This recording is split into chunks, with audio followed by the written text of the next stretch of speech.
제1장 천국인이 가져야 할 삶의 자세, 문화. 자, 이제 제일 중요한 게 뭐일 것 같아요? 천국의 시민은 그 나라의 이제 통치를 받아야 된다. 네, 그래서 천국의 통치를 받아야 된다.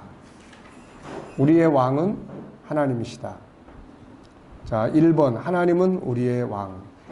우리는 세상에 살고 있지만 천국의 시민이다. 천국인의 삶에서 중요한 건 뭔가? 천국의 왕이신 하나님의 통치를 받는 일이다. 그 나라의 백성이 그 나라의 왕의 통치를 받지 않는다면 그것은 그 나라의 백성이 아니다. 그러므로 무엇보다 중요한 것은 천국인은 천국의 왕이신 하나님의 통치를 받는 삶을 살아야 한다. 세상 나라의 지도자도 중요하지만 우리의 왕은 하나님, 예수 그리스도라는 걸 알아야 하고 인정해야 한다. 세상 나라는 세상 사람이 다스리지만 천국은 하나님이 왕이시기 때문이다. 그러므로 우리의 왕이신 그분을 인정하고 그분의 통치를 받아야 한다. 1번, 왜 하나님이 삶의 중심이 되어야 하는가? 인간의 한계성 때문이다. 앞에서 이미 살펴본 것처럼 인간은 신이 아니며 전능자가 아니다. 그래서 사람은 돕는 손길이 필요하다. 우리가 하나님의 통치를 받는 이유, 하나님이 우리의 삶의 중심이 되어야 될 이유는 첫째는 인간의 한계성.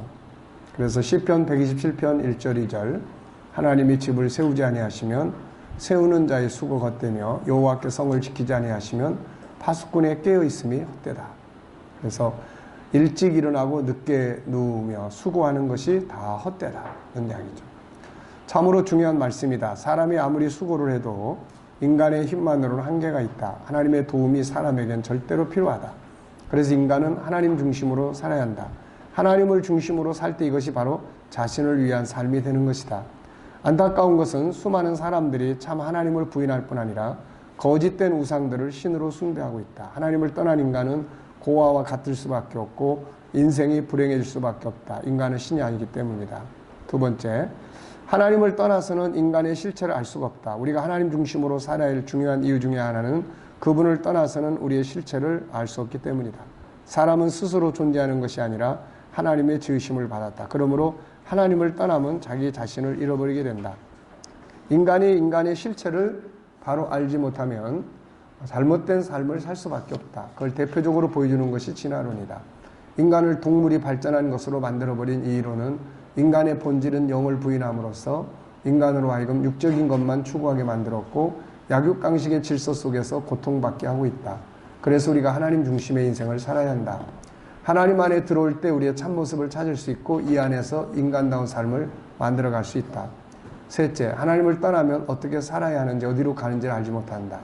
하나님을 떠나면 인간은 올바른 삶의 법을 알지 못해 방황하게 된다. 하나님을 버린 진화론자들, 인본주의자들은 강한 자가 법이 되고 또 힘이 법이 되고 유명한 자가 기준이 돼서 살아간다. 이 속에서 수많은 사람들은 자기의 정체성을 상실한 채로 남의 삶을 흉내내거나 좌절감 속에서 살고 있다. 그런데 하나님 안에 들어오면 사람이 어떻게 살아야 하는지 어디로 가는지를 알 수 있다. 이걸 기록한 것이 성경이며 이 안에서 인간은 인간답게 살 수 있게 된다.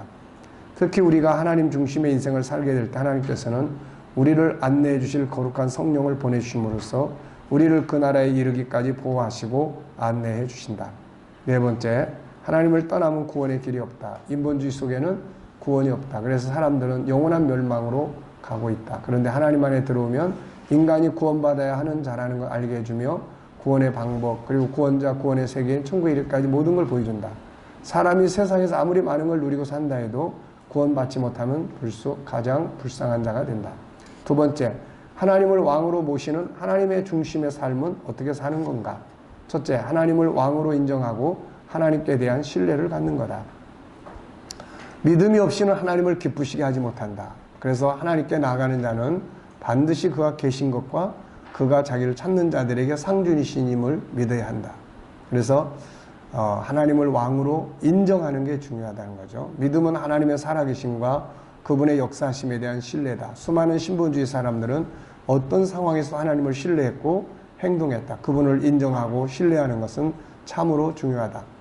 아브라함이 그랬고 사드락 메삭 아벳네고가 그랬고 그들은 아무리 상황이 어려워도 하나님을 인정하고 신뢰함으로 담대하게 살아갔다. 시편 18편 29절 내가 주를 의뢰하고 적군을 향해 달리며 내 하나님을 의지하고 담을 뛰어넘나이다.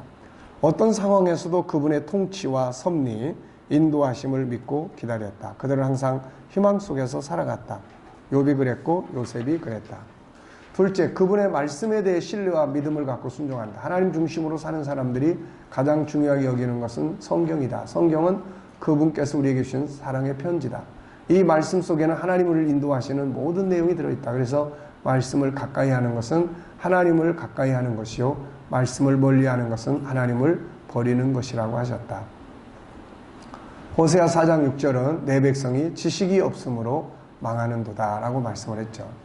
그래서 말씀을 가까이 하고 읽고 묵상하고 순종하고. 세 번째, 그분과 교통하라, 가까이 하라. 천국의 문화를 보이셨던 주님의 삶이 우리에게 주신 가장 중요한 교훈은 주님은 하나님을 만나는 일에 가장 중요한 시간들을 들였다는 점이다. 그분의 삶이 능력이 있었던 것은 그분 자신이 전능하신 분이기도 했지만 그분의 기도에서 온 것이라고 하셨다. 육체에 계실 때에 자기를 죽음에서 능히 구원하실 이에게 심한 통곡과 눈물로 간구와 소원을 올렸다고 말씀하고 있죠. 찬양을 통해 기도, 말씀, 묵상, 예배를 통해 그분과 가까이 하라. 이것이 하나님 중심으로 사는 사람들의 문화이며 이것이 능력 있는 삶을 살게 하는 것이다. 야고보 4장 8절에 하나님을 가까이 하라. 그래야만 너희를 가까이 하시리라. 오늘날 사람들은 하나님과 가까이 하는 것을 억지로 하거나 아니면 시간 낭비로 알고 있다. 이것은 아주 잘못 알고 있는 생각이다. 하나님은 힘의 원천이다. 그와 가까이 할수록 우리는 세상을 이길 힘을 얻게 된다. 수많은 사람들이 세상을 이길 수 있었던 것은 그들이 하나님과 가까이 함으로 하늘의 힘을 얻었기 때문이다. 수시로 우리의 왕 되신 주님께 묻고 의논하라. 이럴 때 어떻게 해야 되나요? 무엇이 주님의 뜻인가요? 이럴 때 주님이라면 어떻게 하시겠습니까? 우리가 그분을 인정하면 그분은 우리를 인도하신다. 잠언 3장 6절 너는 범사의 그를 인정하라. 그리하면 내 길을 지도하시리라. 네 번째, 하나님을 왕으로 모시는 사람들은 그분의 영광을 위한 삶을 살죠.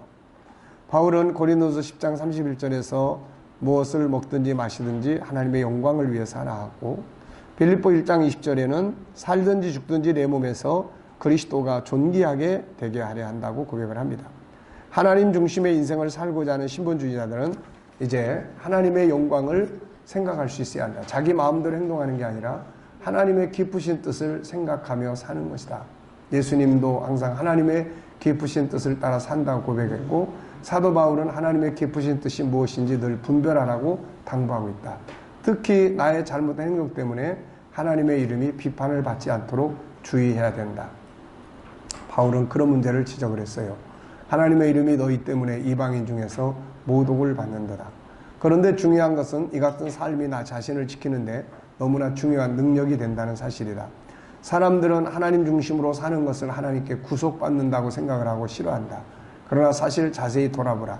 하나님 중심으로 살게 될 때 자신을 세상에서 바르게 지켜갈 수 있지 않겠는가. 하나님 중심으로 사는 것이야말로 자신을 위한 가장 행복의 길을 사는 것임을 알아야 한다. 그래서 신명기 10장 13절에는 너의 행복을 위하여 내게 명하는 여호와의 명령과 규례를 지키라고 말씀하고 있죠. 자, 하나님을 왕으로 모시는 사람들은 그분의 뜻을 이루기 위해서 사는 삶이다. 우리는 신본주의 문화를 대표적으로 살아가신 주님의 모습을 보면서 하나님의 뜻을 위해 산다는 것이 뭔지를 볼 수 있다. 첫째는 하나님이 기뻐하시는 방향으로 산다는 것이다. 십자가 앞에서 아버지의 원대로 하시옵소서. 인본주의자들은 뭘 하든지 자기 마음대로 한다. 그러나 천국인들의 삶의 문화는 하나님의 뜻이 뭘까를 생각한다. 그래서 자기의 생각을 포기하고 그분의 기뻐하신 방향으로 살아가죠. 사람들은 이같이 사는 걸 매여서 사는 것이라고 생각하죠. 그래서 자기 마음대로 살고 싶어서 하나님의 뜻을 저버리죠. 그러나 사실 하나님의 기뻐하시는 방향으로 살아간다면 그는 세상에서 자기를 지키며 가장 안전하고 행복한 길로 가게 된다는 걸 알아야 한다. 왜냐하면 우리를 향하신 그분의 뜻은 항상 우리의 행복을 위해서 움직이기 때문이다. 에레미야 29장 11절 너희를 향한 나의 생각은 내가 안하니 평안이요 재앙이 아니니라. 너희에게 미래와 희망을 주는 것이니라. 그래서 항상 하나님의 뜻을 생각하고 그 뜻을 따라가면 그것이 바로 우리에게 희망과 소망이 되는 거죠. 자, 둘째, 예수 그리스도 안에서 이루고자 하신 하나님의 구원 계획을 이루기 위해서 하는 거다. 내가 하늘에서 내려온 건 내 뜻을 행하려 함이 아니요 나를 보내신 이의 뜻을 행하려 함이다. 하나님이 보내신 뜻은 그를 보고 믿는 자들이 다 구원받는 거죠. 하나님은 모든 사람이 구원을 받기를 원하시고 있다. 그러므로 인생을 사는 목적이 인류를 구원하기 위한 삶을 살게 될 때 이것이 바로 하나님의 뜻을 이루는 삶이 된다. 이건 역시 손해보는 것 같고 자기에게 아무 유익이 없는 것 같지만 그렇지 않다. 사실은 이것보다 보람 있는 인생이 없고 이것보다 더 큰 축복의 비결은 없고 장차 천국에서 이보다 더 큰 상급은 없다. 결국 하나님을 위한 것이 아니라 나를 위한 삶이 되는 것이다. 자기를 위해 산다고 살아보라. 결국엔 자기를 위해 남는 건 허무함 빼고는 아무것도 없다. 자기만을 위한 인생은 결코 자기를 위한 인생이 아님을 알아야 한다. 솔로몬의 고백이죠. 나중에 보니까 다 바람잡는 것 같다. 결과 우리가 하나님을 왕으로 모시고 하나님 중심의 삶을 생각할 때 반드시 기억해야 될 것은 하나님께 매여서 손해보는 것처럼 생각하지 말라는 거다. 앞에서도 살펴보았듯이 하나님은 우리의 아버지시며 우리의 구원을 위해서 자신의 독생자의 목숨까지 내어주신 분이다. 이분은 우리의 영원한 행복을 위해 일해 주시고 우리를 가장 사랑하시는 우리 아버지다. 그러므로 그분을 중심으로 살게 될 때 가장 능력 있는 삶을 살게 된다. 결코 하나님께 묶여서 손해본다고 생각하지 말라. 그분은 우리의 삶을 빼앗으려는 분이 아니라 우리의 삶을 가장 아름답고 행복하게 하시는 분이다. 그래서 그분에게 매여서 살아라. 그분과 가까이 하기 위해 시간을 투자하라. 가장 안전하고 멋진 인생이 펼쳐질 것이다. 이같이 살았던 다윗의 고백, 시편 16편 7절. 나를 훈계하신 여호와를 송축할지라. 밤마다 내 양심이 나를 교훈하도다. 내가 여호와를 항상 내 앞에 모시며 그가 나의 오른편에 계심으로 내가 흔들리지 아니하리로다. 이러므로 나의 마음이 기쁘고 나의 영도 즐거워하며 내 육체도 안전히 살리니 이는 주께서 내 영혼을 수월에 버리지 아니하시며 주의 거룩한 자를 멸망시키지 않으실 것임이니이다. 주께서 생명의 길을 내게 보이시리니 주의 앞에는 충만한 기쁨이 있고 주의 오른쪽에는 영원한 즐거움이 있나이다. 네, 하나님 중심으로 사는 사람들이 이런 결과를 가져온다는 것이죠. 자, 2장으로 넘어가겠습니다. 천국인이 가져야 할 삶의 자세 두 번째예요. 천국인은 어느 나라 법을 지켜야 되죠? 네, 천국의 법을 지켜야 합니다. 네, 한국인은 한국 사람의 법을 지켜야 되죠. 근데 세상 법보다 위에 있는 법이 천국의 법이에요. 자, 그래서 이 천국의 법을 잘 배우고 가르치고, 그 천국의 법을 잘 정리해 놓은 책이 G7 19권에서 다루고 있습니다. 그래서 19권의 이 계명을 어떻게 우리가 가르치고 교육할 것인지를 고민을 해야 되죠. 참 가르칠 거 많습니다. 네, 정말로 또 배우고 가르치고 교육하고. 그래서 이거를 균형 있게 잘 만들어 가는 게 이제 이렇게 교육할 게 많다는 거는 우리 리더자들에게는 이게 큰 행복이에요. 네, 뭐 1년 12달 새벽 기도 때마다 뭔 말씀을 해야 될까? 또 매주 수요일 날마다 뭔 말씀을 해야 될까? 뭐 또 오후 예배 때는 뭔 말씀을 해야 될까? 뭐 항상 엄청나게 고민을 많이 하죠. 여러분들 고민 안 합니까? 네.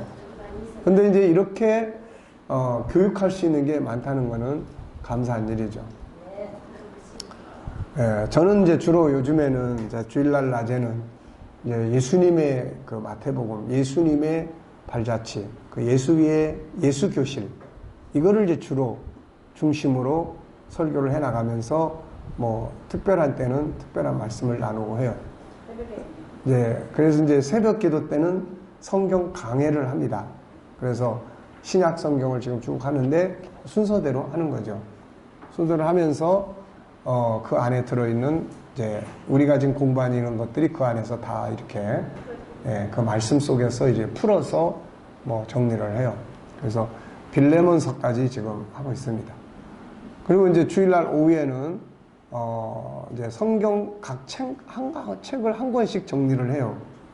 그래서 이사야서 뭐 창세기부터 이제 한 권씩 이렇게 정리를 합니다. 그 대신 예언서는 좀 자세하게, 요즘 다니엘서에서 좀 자세하게 정리를 하고 있는데 그렇게 하고, 그 다음에 이제 수요일 날 저녁에는 이제 천국운동, 예수님의 천국운동 그 세 가지.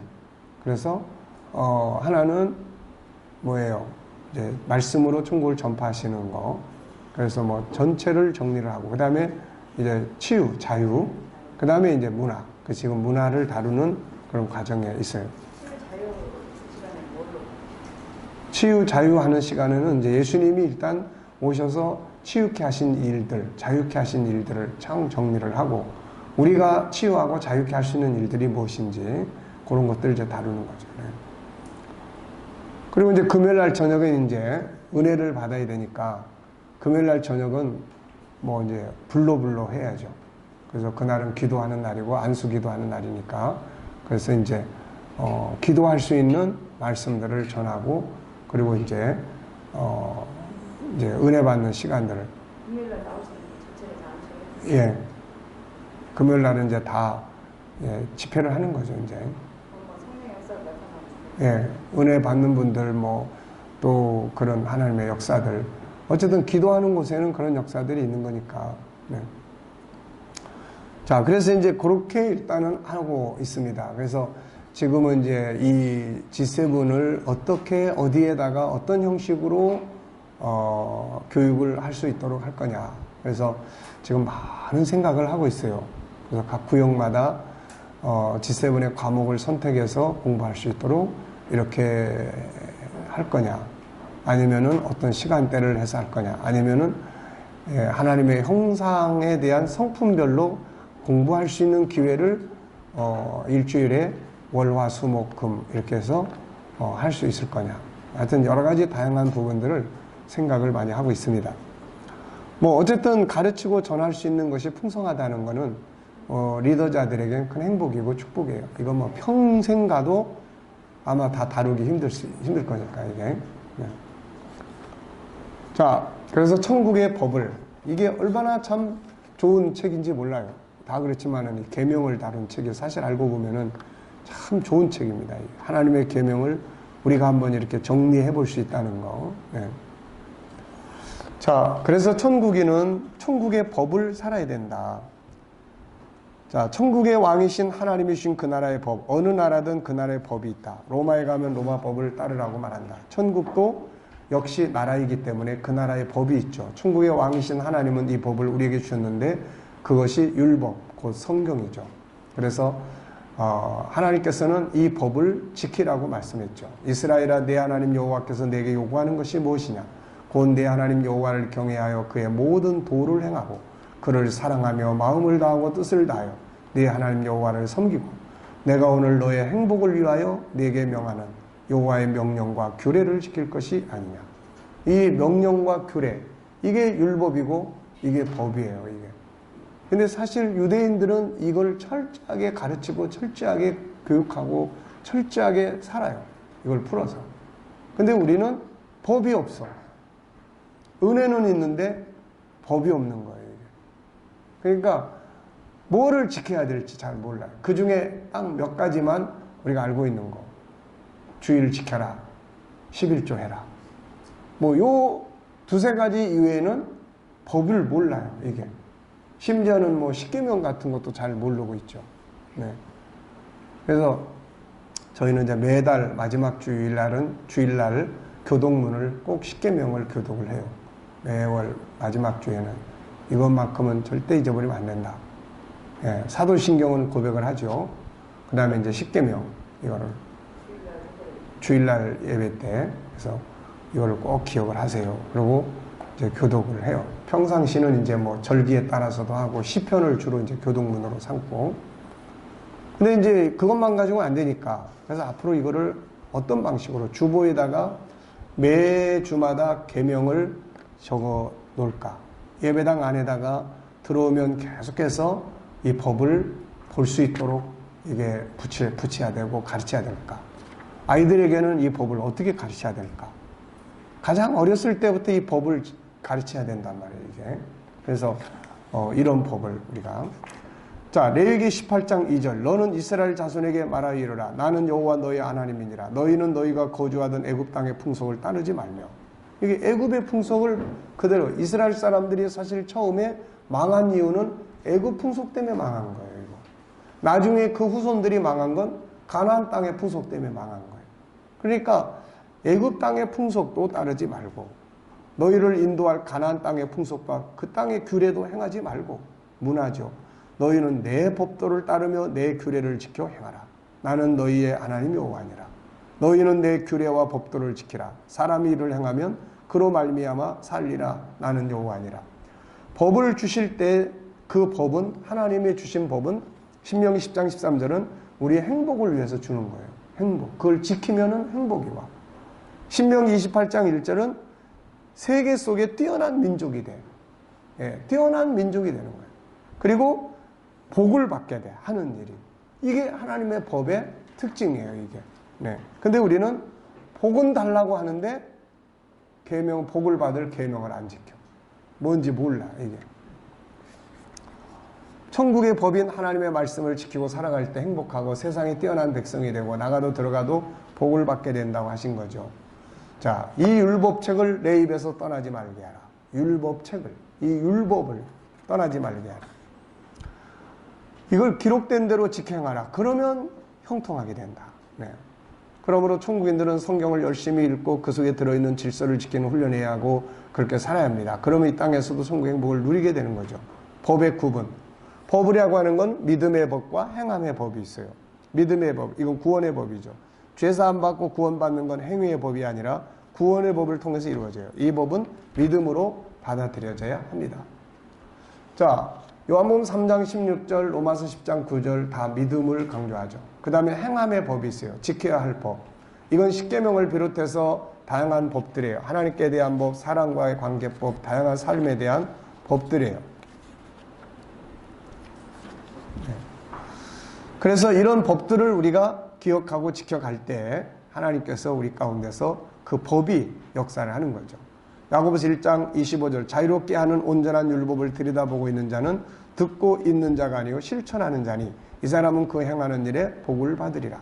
그래서 지켜야 할 법이 있어요. 지켜야 할 법. 이걸 이제 우리가 전부 몇 가지로 정리를 했으니까 우리가 그 법을 다룰 때, 계명을 다룰 때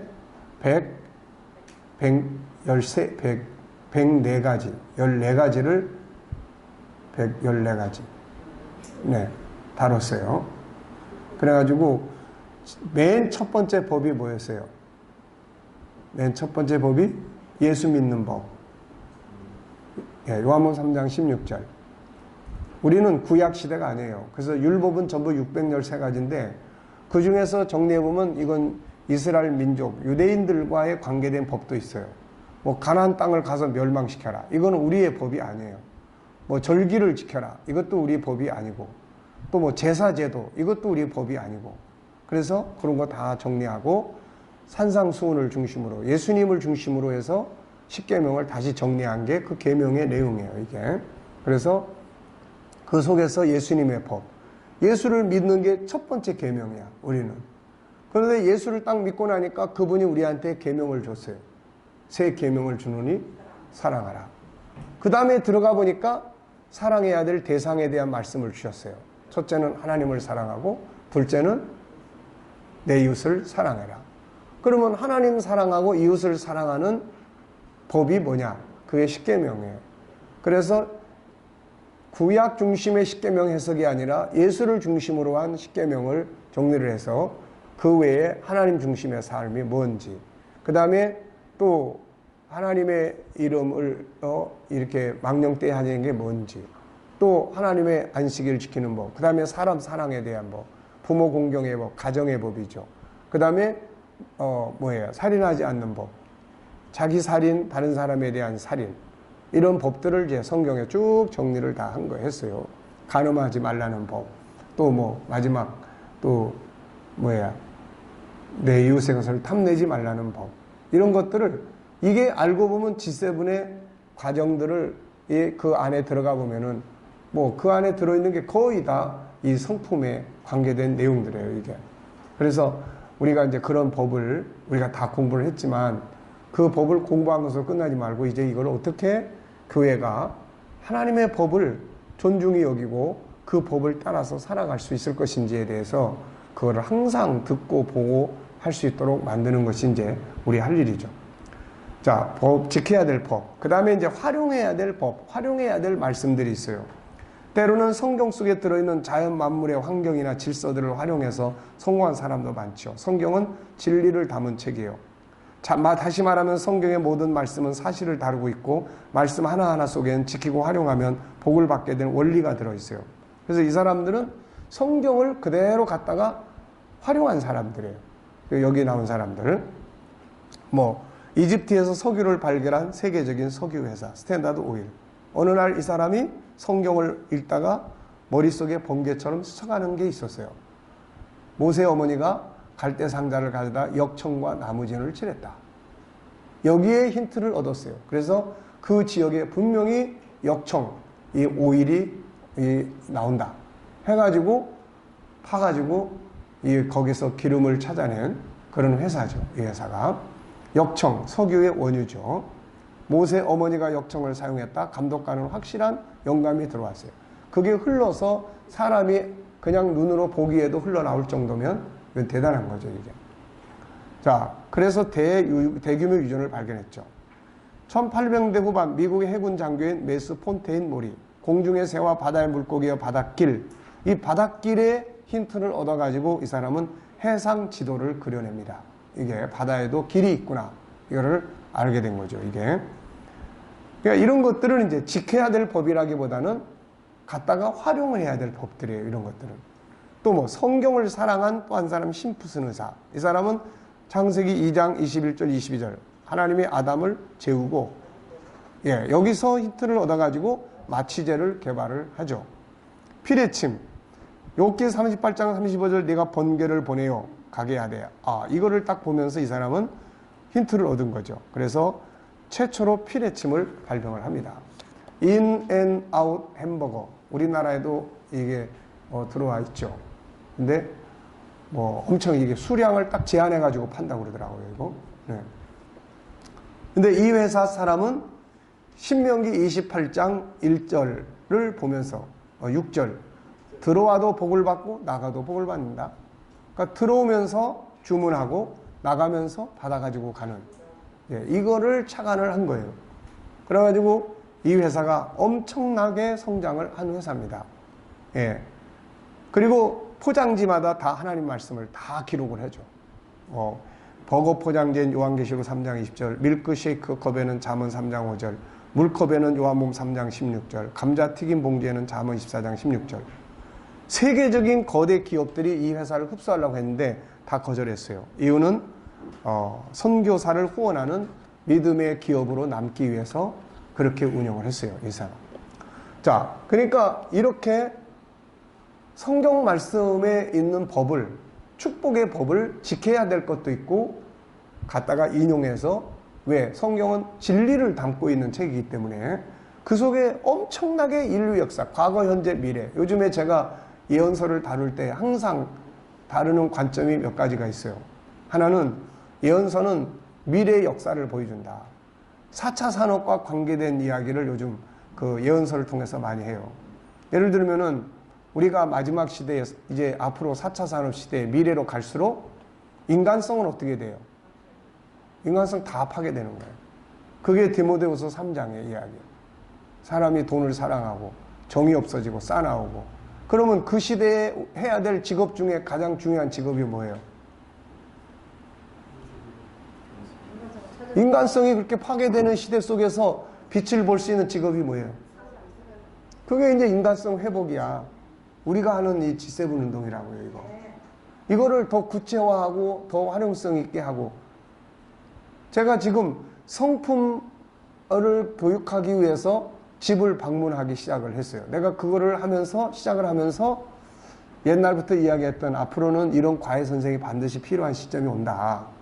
왜냐하면 계속 인성이 다 파괴돼 가고 있기 때문에 이런 속에서 이런 분야의 업이 앞으로 활성화되는 거예요, 이게. 이런 분야의 업이. 또 인공지능, 계시록 13장에 적그리스도의 우상이 말을 해. 이거 인공지능이야, 이런 것들은. 그러니까 이런 시대 속에서 마지막 때라고 하는 거는 정치적이고 그 다음에 과학적이고 그 다음에 인간적이고 이런 거예요. 그런 걸 내다보고 그 시대에 뭐를 해야 될 것인지. 네. 그래서 지난번에 이제 우리 요한이랑 이제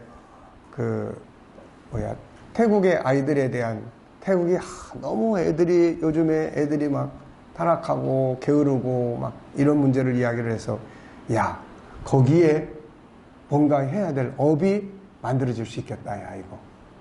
그래서 이게 이번에 이제 우리 아들이 보니까 나보다 말을 더 잘하는 거예요, 이게. 그래서 그 아이 학생을 상담을 하기 위해서 데리고 갔는데 이제 그 상담을 내가 하면서 이제 이제 내 아들을 소개를 해주고 같이 이제 이야기를 나누고 하는데 얘가 나보다 상담을 더 잘하는 거야. 그리고 얘는 그 다음날 이제 내일 자전거 좋아하는 거 자전거 타는데 얘가 뭘 사달라고 계속 그러니까 이제 요한이가 대화의 화두를 돌려가지고 이거 말고 다른 즐거움을 갖자. 할 줄 아는 거 뭐냐? 자전거 탄다. 그럼 내가 내일 같이 자전거 타줄게. 그래서 이제 자전거를 타고 몇 시간 동안 같이 해서 엄청 친해졌더라고, 이게. 그래서 난 사실 지금 우리 아들이 이 일을 좀 계승하면 좋겠는데, 그래서 야, 네가 아버지보다 말을 엄청 더 잘한다, 보니까. 근데 네가 이걸 좀 하면 어떠냐 그랬더니 아직 자기한테는 이걸 하라는 하나님의 뜻이 아직 안 왔다는 거야. 네. 그래서 사실 이번에 이제 목사님 그쪽이 잘 되면 좀 붙잡아 놓고 그런 거 하려고 그랬는데 이제 그래서 지금 태국에서 거기 이제 동부제철에서 이제 섭외가 왔어요. 그래가지고 일단 가가지고 이제 거기서 일을 이제 시작을 해야 될 것 같아요. 근데 어쨌든 이제 그런 인간성과 친밀감을 갖고 이런 애들은 이런 분야를 적극적으로 공부하고 그러면 앞으로 이제 이런 분야가 인간성이 계속 망가지고 가는 시점이니까. 또 하나는 인공지능. 이건 전문성이에요. 다 4차 산업, 인공지능, 또 그 다음에 슈퍼컴퓨터, 무슨 로봇, 또 드론, 이런 전체, 이런 것들이 전문성. 네, 이런 거. 금방 목사님, 요한이가 다 상담할 때 자꾸 뭘 요구하고 사달라고 했다면서요. 그 아이가 엄마한테 이제 막 또 이제 이 스마트폰을 이제 사준 지 얼마 안 되는데 또 그게 또 수준이 낮으니까 높은 걸로. 그러니까 이제 그런 이제 성격이 요즘에 애들이 다 거의 급해져 있어요, 다. 그러니까 이제 그 자리에서 계속 또 그러니까 이제 요한이가 방향을 틀어주더라고, 이게. 그러니까 이제 다른 방향으로. 그러니까. 제 흥미거리를 네. 네. 나는 아까 가가 자꾸 상담하는 요한이나 목사님께 뭘 사달라고. 아니, 우리한테 그러는 게 아니고, 그런 것 때문에 어떻게 사달라고 해야 되나? 우리한테 사달라고 그러지는 않지. 네. 그러니까 이제 부모한테 졸라대는데, 그게 이제 우리들이 있는 앞에서도 계속 그러니까, 그 상황을 이제 이걸 어떻게 돌려야 되지? 그런 이제 성격이, 그게 이제 이 아이의 그런 이제 도와줘야 될 그런 부분들인데, 그러니까 어쨌든 그런 부분에서 앞으로 인간성이 계속 망가지니까, 그 망가진 인간성을 어떻게 회복할 건지, 그리고 어려서부터 이런 아이들에 대해서 어떤 교육을 펼쳐가도록 놀이문화나 이런 것들이 지금 굉장히 많이 필요한 시대예요. 놀이문화 이런 것들을 통해서. 그러니까 젊은 사람들이나 이런 사람들은 이런 부분에 대해서 철저하게 연구하고 인간성 바로 세우고 회복해 나가는 이런 운동을 해 나가면 이게 이제 앞으로 시대는 굉장히 큰 하나의 시장이 될 수가 있는 거죠, 이게. 그러니까 어쨌든 성경이라고 하는 것은 과거로부터 시작해서 마지막 미래의 역사까지를 다 보여주고 있기 때문에 아직 우리가 가보지 않은 세상을 성경은 미리 다 보여주고 있는 거예요, 이게. 그러니까 그런 부분들을 깊이 연구하면 우리가 이런 사회적인 거나 인간관계나 새로운 비즈니스나 이런 게 전부 다 만들어질 수 있는 거죠, 이게. 그러니까 이제 이 사람들은 성경의 말씀을 활용해서 비즈니스를 만든 사람들이에요. 네. 자, 이사야서 34장 16절에는 이런 말씀이 있죠. 여호와의 책에서 자세히 읽어보라. 이것들 가운데 빠진 것이 하나도 없고 제 짝이 없는 것이 없다. 물론 이제 이 말씀은 여러 가지 그런 동물들이나 이런 것들이 짝이 없이 다 있다. 하지만 또 다른 부분에서도 성경은 모든 게 다 있어요. 정말 성경은 없는 게 없어요. 성경 속에는 모든 것에 대한 응용과 답이 다 들어 있습니다, 이게. 그러니까 그런 부분들에 대해서 우리가 하나님 말씀도 저는 이제 심리 상담하면서 공황장애나 또 아니면 강박관념이나 이런 때 그 하나님 말씀을 가지고 이걸 이제 말씀 구절을 이제 이걸 암송하게 해서 그 강박관념이나 이런 것들이 치료되는 이런 거를 이제 종종 경험을 해요. 그래서 이제 상담할 때 성경 구절을 찾아주는데 예를 들면 이제 이런 거예요. 이런 것들도 좀 더 성경 66권을 좀 더 깊이 세밀하게 연구를 해서 그 영역을 찾아서 어떤 공황장애에는 어떤 말씀을 암송하도록 만들어주고 또 뭐 우울증 때는 어떤 말씀을 암송하도록 해주고 그런 말씀 카드를 만들어서 들고 다니게 하고 이런 소품만 다 연구를 해도 그게 엄청난 또 역할을 할 수가 있는 이런 부분들이에요, 이게. 그러니까 그런 부분들이 우리가 이제 사용할 수 있는 굉장히 중요한 요소들이죠, 이게. 그리고 우리 이제 기독교인들도 그래요. 우리가 전에 이제 내가 대학교 청년들 그 기도원에서 그때 수련하면서 어떤 애 볼펜을 가지고 있는데 그 볼펜을 보니까 소주 광고가 딱 들어있는 거예요, 이게. 볼펜을 보니까.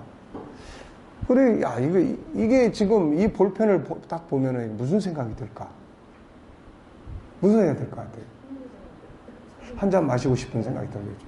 그러니까 이런 것들이 전부 다 만약에 성경 속에 있는 그런 심리에 맞는 말씀들을 하나하나 찾아서 이런 볼펜들을 만들고 이런 연필들을 만들고 아이들이 학용품을 만들어서 아이들이 항상 그거를 쓸 때 보다 보면은 말씀이 그 속에서 작용을 한다고요, 이게.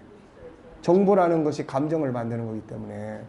그러니까 이제 성경을 그런 삶의 하나의 활용하는 도구로, 요소로 만들어서 사용하고, 예? 이런 기독교적인 비즈니스 물건들을 만들어서, 예, 만들어서 뭐 청소 도구도 마찬가지고, 전부 거기에 필요한 정말 하나님의 말씀들이 새겨져 있어가지고, 그럼 기독교인들이 그런 걸 갖다가 사용하면서 딱 보다가 자기를 돌아보고 깨닫게 되고, 그런 역사들이 일어나는데, 이런 것들을 생각하는 이 비즈니스맨들이 없어요, 이게. 네. 그러니까 물론 이제 시장을 개척해 나가는 데는 초기에는 그런 뭐 부분들도 있지요. 자본 처음에 투자금이라는 게. 근데 어쨌든 이제 그런 부분들을 우리가 성경을 활용해야 될 영역이다. 자, 성경은 세상 사는 이치를 담은 하나님의 말씀이에요. 우리로 하여금 복되게 하시는, 우리로 하여금 성공하게 만들어주는, 모든 사람에게 뛰어난 리더가 되게 만들어주는 성공의 이치를 담아주신 말씀이에요. 이걸 바로 알고 연구하고 활용하는 삶이 만들어져야 합니다. 예수님이 세상에 오셔서 우리에게 세상 사는 원리를 가르쳐 준 거죠. 그러면서 뭐라고 그랬습니까? 다 우리를 복되게 하는 거예요. 내가 문인이 누구든지 나로 말미암아 들어가면 구원을 얻고, 또 들어가며 나오며 뭘 얻어요? 꼴을 얻는다. 하나는 구원을 얻는 거야. 그리고 하나는 꼴을 얻는 거예요. 꼴이라는 건 뭐예요? 우리가 살아가는데 먹고 마시며 필요한 것들이에요, 이게. 네. 도둑이 오는 건 도둑질하고 죽이고 멸망시키는 것 뿐이요. 내가 온 것은 양으로 생명을 얻게 하고 풍성히 얻게 하는 거예요, 이게. 풍성. 그러니까 성경이라고 하는 거를 그냥 딱딱하게 그냥 옛날 고전으로 생각할 일이 아니라 이거를 갖다가 응용하고 활용을 하면은 여기에서 수많은 새로운 영역들이 만들어질 수 있는 거죠, 이게. 그분은 우리의 생명을 얻게 하시고 목숨을 바쳤고 풍성한 꼴을 얻게 하시고 놀라운 이치들을 가르쳐 줬습니다.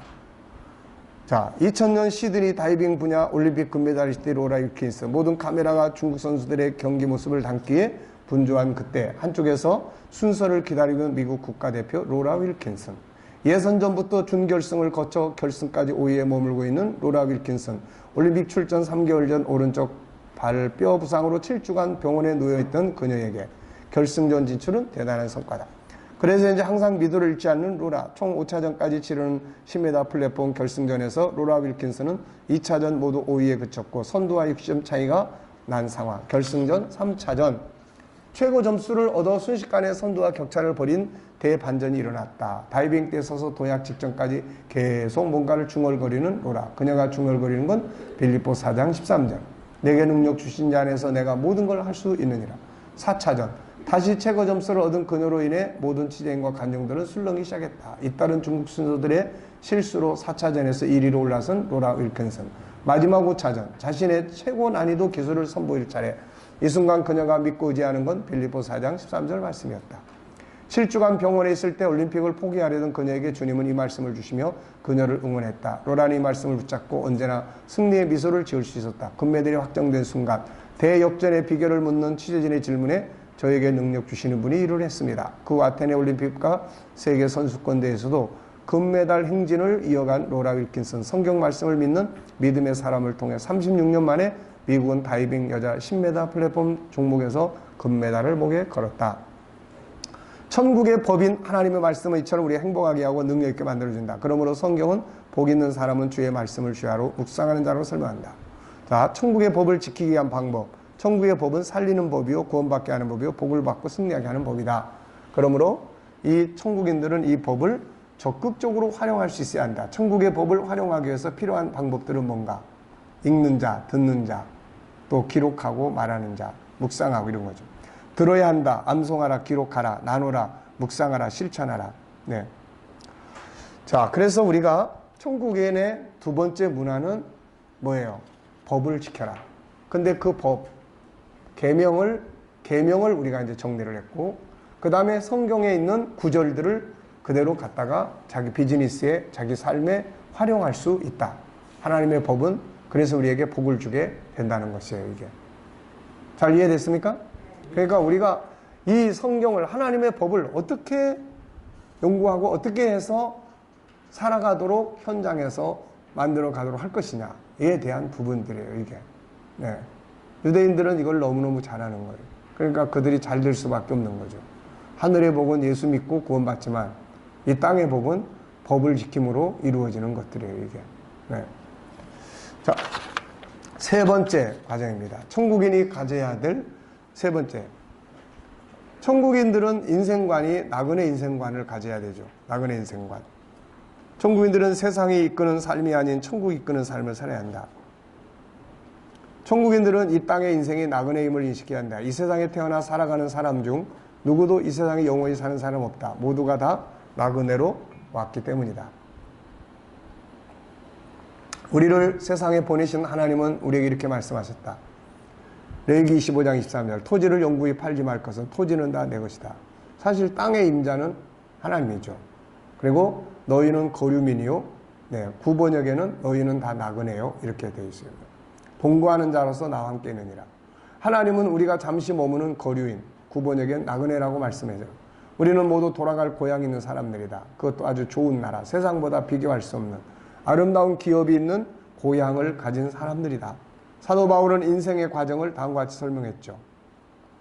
그리스도 안에서 창세전에 선택돼서 우리가 하나님의 아들들이 되고 거룩한 백성이 돼서 결국은 어디로 갑니까? 그 보좌 앞에 다 돌아가게 되는 거죠. 사도 바울은 여기서 몇 가지 중요한 사실을 설명합니다. 하나님은 우리에게 하늘의 복을 주셨죠. 그래서 우리는 그분을 찬송해야 합니다.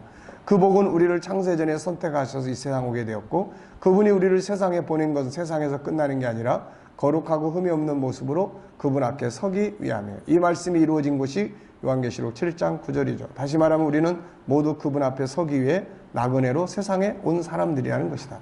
하나님은 우리에게 값없이 예비하신 영광의 기업을 주실 것이고 우리는 그것을 인하여 영원히 하나님을 찬양할 것이다.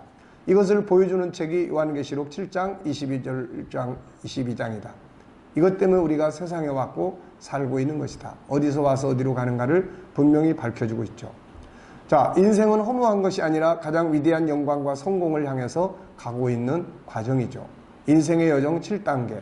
첫째는 뭐예요?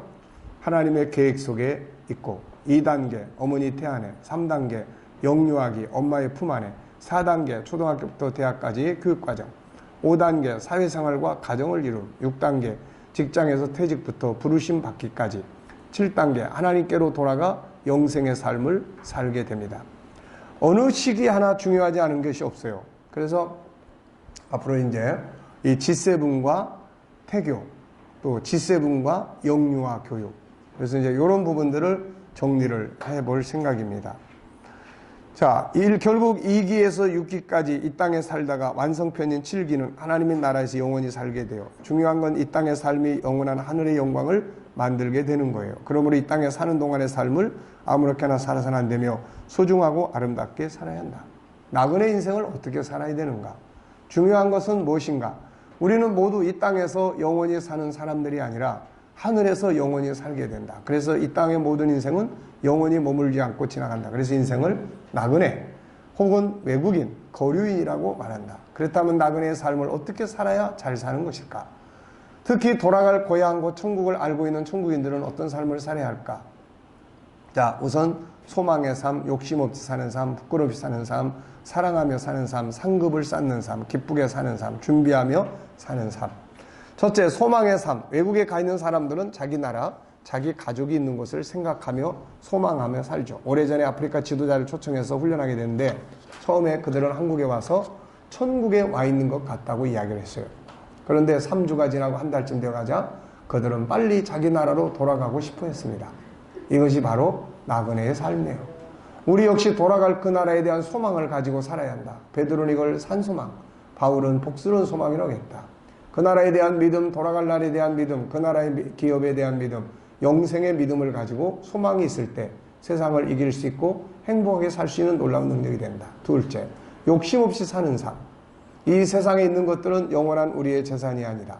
이것들은 세상 사는 동안 일하기 위해 쓰인 도구에 불과하다. 부모와 자녀의 갈등, 형제 간의 갈등, 부부 간의 갈등, 이웃과의 갈등, 모든 건 세상 것들에 대한 욕심 때문이다. 야고보 사도는 다음과 같이 경고한다. 각 사람이 시험 받는 것은 욕심에 끌려 미혹되미니 욕심 잉태한 즉 죄를 낳고 죄가 장성한 즉 사망을 낳느니라. 욕심을 버리면 평안한 삶, 화목한 삶, 만족한 삶, 존경받는 삶을 누린다. 그래서 예수님도 팔복 중에 첫 번째가 심령이 가난한 자라고 했다. 그들은 천국을 누릴 수 있기 때문이다. 욕심 없이 인생을 나그네처럼 살면서 이웃들과 아주 화목하게 살았던 사람이 바로 아브라함이다. 히브리서 11장 13절로 16절을 보면 그는 항상 자기를 나그네요 외국인이라고 이야기를 했어요. 그러다 보니까 9절 10절을 보면 나그네로 사니까 견고한 집이 필요 없고 잠시 살다 갈 사람처럼 천막지고 살았어요. 욕심 없이 지나가는 사람처럼 산 거죠. 그 결과가 창세기 23장에 잘 나타난다. 그래서 창세기 23장과 히브리서 11장 요 내용은 서로 한 짝이에요. 한 타스 짝. 그것을 보면 아브라함은 자기 아내 사라가 죽은 후에 그 땅에서 장례하기 위해 땅을 팔라고 했는데 이때 그 땅 주민들이 그를 자신들의 지도자라고 고백하면서 그 땅을 그냥 사용하라고 하죠. 물론 아브라함은 적당한 가격을 주고 사서 장례를 치렀지만 그 과정에서 그들이 보여준 내용을 보면 아주 화목하게 살았던 걸 볼 수 있죠. 아브라함이 만약 침략자로 정복자로 들어갔다면 그의 삶은 평탄지 못했을 것이다. 그런데 그가 나그네처럼 욕심 없이 삶을 살게 되므로 지역 사람들과 화목하게 살 수 있었고 아브라함의 하나님이 그들에게 전해질 수 있었던 거죠. 이 사람들의 이야기를 보면 창세기 23장 4절 나는 당신들 중에 나그네요 거류하는 자니 당신들 중에 내게 매장할 소유주를 주어 내가 나의 죽은 자를 내 앞에 내어다가 장사하게 하시오. 해족속이 아브라함에게 대답하여 이르되 내 주여 들으소서. 아브라함을 주라고 이야기를 해요. 당신은 우리 가운데 있는 하나님이 세우신 지도자이시니 우리 묘실 중에서 좋은 것을 택하여 당신의 죽은 자를 장사하소서. 우리 중에서 자기 묘실에 당신의 죽은 자 장사함을 금할 자가 없으리이다. 이렇게 살 수 있었던 것은 히브리서 11장 8절부터 16절까지의 배경 때문이에요. 나그네처럼. 예. 그래서 우리도 조금만 더 그렇게 살아보자. 나는 천국인이다. 나는 나그네다. 그러면서 조금씩만 욕심을 더 내려놔. 모든 건 다 욕심 때문에. 욕심을 조금만 내려놓으면 다 좋아하는 사람들이 될 수가 있습니다. 세 번째, 부끄러움 없이 살아야죠. 물론 세상에 부끄러움 없이 산 사람은 없다. 그러나 이것이 우리의 목표가 되어야 한다. 하나님 앞에 설 때 하늘에서 부끄러움이 없고 땅에서 부끄러움 없는 삶을 살도록 힘써야 한다. 인생을 나그네라고 고백한 베드로 사도는 이렇게 권한다. 베드로서 1장 17절 외모로 보시지 않고 각 사람의 행위대로 심판하시는 이를 너희가 아버지라 부른즉 너희가 나그네로 있을 때를 두려움으로 지내라. 무엇을 얼마나 얻었느냐가 아니라 어떻게 살았느냐가 중요한 판단의 기준이다. 그럼 우리는 세상 것들을 많이 얻는 목적보다는 아름답게 사는 목표를 가져야 한다. 네 번째, 사랑하며 사는 삶.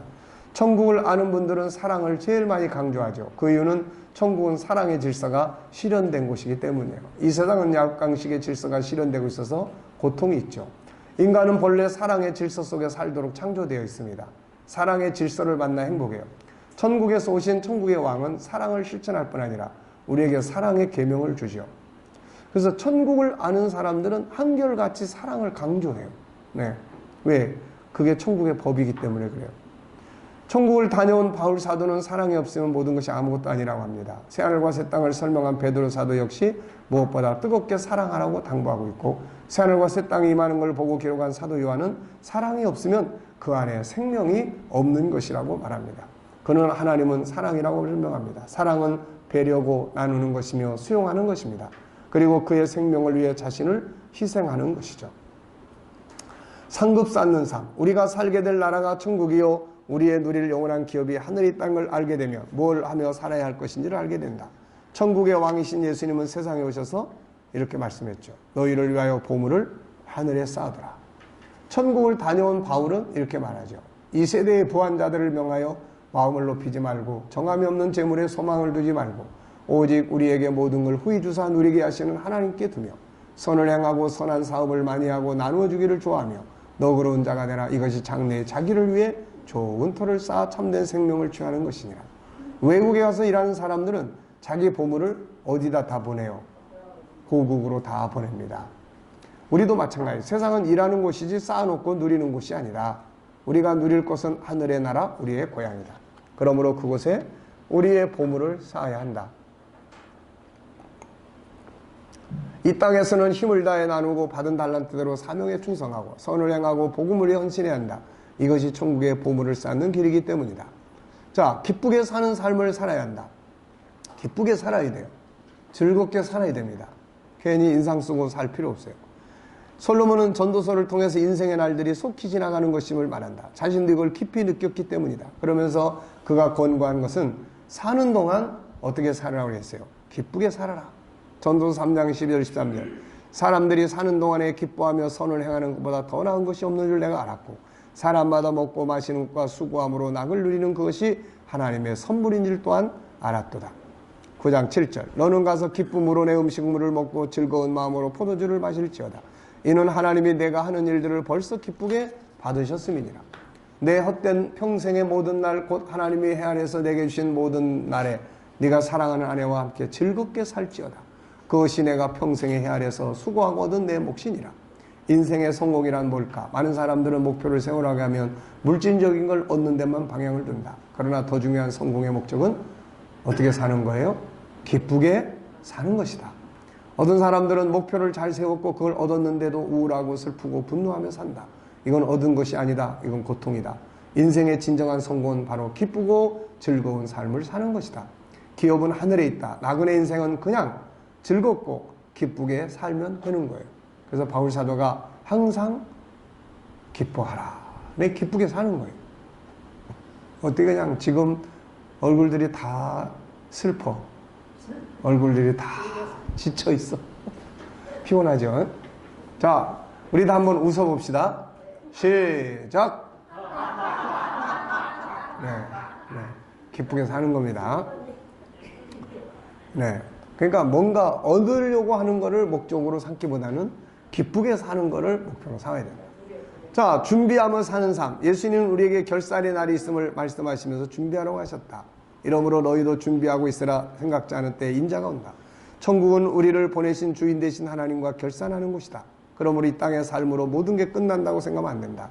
이 땅은 일하는 일터다. 나그네 인생은 세상을 구경하는 인생이 아니라 일하는 인생이다. 그러므로 그분이 우리에게 주신 모든 재능과 능력을 가지고 맡겨주신 일에 충성하고 살아야 한다. 주님은 마태복음 25장에서 우리가 준비하고 살아야 할 세 가지 내용을 말씀해 주셨다. 성령으로 거듭나고 성령 충만한 삶을 살아라. 받은 달란트 가지고 충성스럽게 살아라. 하나님이 주신 모든 것들을 그 나라 위해서 나누도록 해라. 모든 인생은 하나님 앞에서 결산하는 날이 있음을 알고 준비하며 살아야 합니다. 자, 천국인의 문화 세 번째, 첫째 문화는 뭐죠? 천국의 왕의 통치를 받아라. 하나님 중심으로 살아라. 둘째는 뭐예요? 천국인은 천국의 법을 지켜야 된다. 성경의 법을 지켜야 된다. 그래서 계명을 지키고 성경에 있는 말씀을 갖다가 사용을 하라는 거죠. 이게 세 번째, 인생은 나그네 길을 불러야 된다. 그래서 그 나그네는 어떻게 살아야 되느냐? 나그네는 이렇게 살면 되는 것입니다. 자, 아시겠죠? 자, 한 장 더 해야 되겠습니다. 그래야 내일까지 다 마칠 수 있으니까. 어려운 건 없죠? 이거 이제 삶의 문화니까. 우리가 이제 그동안 천국 공부 많이 했는데, 이제 체계 있게 이렇게 집중적으로 우리가 영원성에서 정리를 했으니까, 교인들에게도 필요하면은 어느 한 시점을 마련해서 우리가 이런 영원성에 대한 공부들을 좀 시켜주는 것이 필요해요. 자, 4장 천국인이 가져야 할 삶의 자세. 오늘을 중요하게 살자. 예, 오늘이 중요하다. 오늘의 삶의 중요성 인식하기. 일반인들도 마찬가지지만 특히 천국을 배경으로 사는 사람들은 오늘의 삶을 소중하게 살아야 한다. 이유가 뭔가? 첫째, 이 땅의 삶이 천국에서 영광이 되기도 하고 부끄러움이 되기도 한다. 주님은 우리가 행한 대로 갚아준다고 했죠. 천국을 알면 이 땅의 삶을 결코 아무렇게나 살 수 없다. 아름답게 소중하게 살게 된다. 그것이 나의 장래의 영광이 되기 때문이다. 세상에서의 삶이란 일터에서 일하는 것과 같다. 일을 마치면 당연히 돌아가 일한 대로 품값을 받게 되지 않겠는가. 두 번째, 이 땅에서의 삶은 두 번 다시 주어지지 않는다. 이 땅에서의 삶은 두 번 다시 주어지지 않는다. 그래서 이생이 아니라 일생이라고 한다. 요한복음 9장 4절에 때가 아직 낮이니까 일을 해야 된다. 밤이 오면 아무도 일할 수가 없다. 그래도 일할 수 있을 때가 좋은 거예요. 네, 일할 수 있을 때가 감사한 겁니다. 네. 전도서 9장 10절 내 손이 일을 얻는 대로 힘을 다하여 할지어다. 네가 장차 들어갈 스올에는 일도 없고 계획도 없고 지식도 없고 지혜도 없다. 여기서 스올은 무덤을 가리키는 말이에요. 한번 주어진 기회를 아무렇게나 보내버리는 건 어리석은 것이다. 소중하게 아끼면서 가장 가치 있게 살아야 한다. 소중히 여기는 삶에서 기쁨과 행복을 누릴 수 있기 때문이다. 하나님이 사람을 만드신 후에 처음으로 하신 말씀이 창세기 1장 28절이다. 그런데 이 말씀 중에 첫 마디가 복을 주어 가라사대. 하나님은 사람에게 기쁨과 행복을 주고 싶어 하신다. 사람은 그의 자녀이기 때문이다. 그런데 기쁨과 행복이 어디서 오는가? 바로 오늘의 삶을 소중하게 여기며 사는 데서 온다. 매일 매 시간 모든 주어진 일들 소중하게 여기고 살아보라. 저절로 감사하게 되고 그 속에 기쁨이 있고 행복한 삶을 살게 된다. 넷째, 소중히 여김 속에서 내 존재의 목적이 이루어진다. 5가지 성품을 활용하고 나의 행복, 하나님의 영광, 다른 사람의 행복, 공익성이 이루어진다. 인간이 존재하는 목적은 뭔가? 5가지 성품을 통해서 자신이 행복하고 다른 사람과 공동체가 행복하고 하나님이 행복해 하시는 것이다. 창세기 1장 31절에 하나님 보시기에 심히 좋았다고 기록하고 있다. 이 목적은 일을 통해 이루어진다. 그래서 하나님은 시간을 주시고 일터를 주시고 일할 수 있는 능력을 주신 것이다. 그러므로 오늘은 우리가 창조의 목적을 이룰 소중한 시간이다. 이걸 원망하고 불평하며 싸우고 분쟁하며 방탕하고 타락하면서 아무렇게나 막 보내버리면 너무나 후회스럽고 억울한 일이 할 수 없다. 자, 오늘 우리가 소중히 여겨야 될 것들이 뭐냐? 오늘의 살아있음을 우리는 감사하고 소중히 여겨야 돼. 오늘의 살아있음을. 그 다음에 오늘의 주어진 시간, 오늘의 주어진 사명, 오늘의 사람과의 관계. 예, 나중에 죽은 다음에 그 사람을 사랑하고 이런 건 다 소용없는 거예요. 그래서 어떤 언어 가르치는 선생이 그런 이야기 했어요. 우리가 사람이 죽어서 그 예배, 장례 예배에 참석을 해서 추모의 글을 방송을 누가 하는데 다 좋은 말만 하는 거예요. 그래서 이분이 그 이야기를 듣고 아니 왜 사람이 저 좋은 말을 하기 위해서 죽을 때까지 기다려야 되는가? 저 사람이 살아있을 때 저런 좋은 말을 들려주면 얼마나 좋을까? 네. 그거 참 중요합니다. 그래서 그렇게 써놨어요. 장례식장에 장미 다발을 갖다 주지 말고 살아있을 때 장미꽃 한 송이를 줘라. 네. 그러니까 우리도 마찬가지예요. 살아있는 동안에는 막 그냥 못 잡아먹어가지고 으름대다가 예? 그 정치인들도 보면은 살아있을 때는 막 엄청 못 잡아먹어가지고 막 그러다가 막상 죽고 나면은 정말 이런 정치인이 없었다. 네. 네. 자, 그래서 오늘의 인간관계를 잘해라. 주어진 일. 네. 참 그 사람의 말이 감동적이에요. 좋은 말 해주려고 왜 죽을 때까지 기다리냐. 네. 주어진 환경, 주어진 능력. 네. 다음의 말씀은 무엇을 의미하는가? 6월절 전에 예수께서 자기가 세상을 떠나 아버지께로 돌아가실 때가 이른 줄 아시고 세상에 있는 자기 사람들을 사랑하시되 끝까지 사랑하시니라. 그러니까 이제 가실 때가 가까운 줄을 아시고 이 땅에 있는 자기의 제자들이 얼마나 그 안타깝고 한편에서는 그냥 놔두고 가기가 그러시겠어요. 이게 때가 아직 낮음에 나를 보내신 이의 일을 우리가 하여야 하리라. 밤이 오리니 그때는 아무도 일할 수 없느니라. 이 말씀들이 주는 의미가 뭐예요? 오늘을 중요시 여겨요. 오늘 내게 있는 사람들을 사랑하는 거예요. 오늘을 중요하게. 요셉의 삶이 보여주는 의미는 뭔가? 주어진 자기의 오늘의 삶을 성실하게 산 사람이다. 어떻게 하는 것이 소중히 여기는 것인가? 우선 가치 있게 인정하고 고마워하고 가까이하고 아끼고 낭비하지 않고 배려하고 발전시켜주고 존중히 여기고 최선을 다하고 나누고 이런 것들이 바로 오늘 우리가 할 일들이에요. 오늘의 삶. 존귀함의 표현, 말로 선포하고 행동하는 게 중요하죠. 우리는 보통 내일부터 열심히 해야지. 보통 그렇게 이야기해요. 다음 주부터 내가 반드시 해야지. 네. 오늘부터, 오늘을 중요하게. 존귀함의 결과는 뭔가? 우리가 존중히 여기는 것들이 우리를 존귀하게 만들어주죠. 사람이든 환경이든 시간이든 일이든 뭐든 내가 소중히 여기면 그것도 나를 존귀하게 만들어줍니다. 따라서 오늘을 소중하게 살면 그것이 나를 존귀하게 만들어주고 결국에는 그것이 장차 나의 영광이 될 것이에요. 천국을 중심으로 사는 것이 오늘의 복임을 알 수 있다. 오늘의 아름다움이 장래의 영광인 것도 알 수 있다. 그래서 천국을 아는 사람들은 천국의 문화는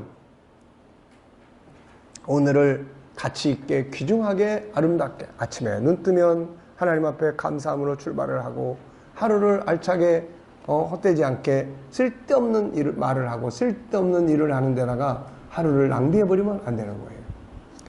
결론적 이야기, 스펜서 존슨이 쓴 선물이라는 책이 있다. 주인공 소녀는 어린 시절 같은 마을에 사는 지혜로운 노인으로부터 인생을 행복하게 그리고 성공의 길로 이끌어주는 소중한 선물 이야기를 듣게 된다.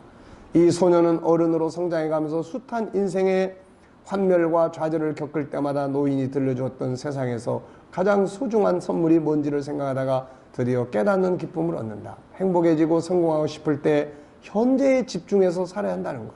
과거보다 나은 현재를 원할 때 과거에서 배움을 얻어야 한다는 것. 현재보다 나은 미래를 원할 때 미래를 위한 계획을 세워야 한다는 것. 이게 소중한 선물이었다. 세상에서 가장 소중한 선물은 현재, 지금이라는 말이다. 어떤 사람은 과거에 매여서 오늘을 잃어버리고 어떤 사람은 내일의 염려 때문에 오늘을 잃어버려요. 그래서 예수님도 내일 일은 내일 염려해라. 그걸 왜 끌어다가 오늘 염려하면서 오늘을 다 망치고 있냐는 이야기죠. 1871년 봄이었다. 어느 젊은이가 어떤 책을 읽던 중 몹시 마음에 끌리는 한 구절을 발견했는데 이것이 뒷날 그의 장래에 커다란 영향을 주었다. 그는 몬트를 제너럴 병원에 의학도했으며 졸업시험을 앞두고 고민을 많이 하고 있었다.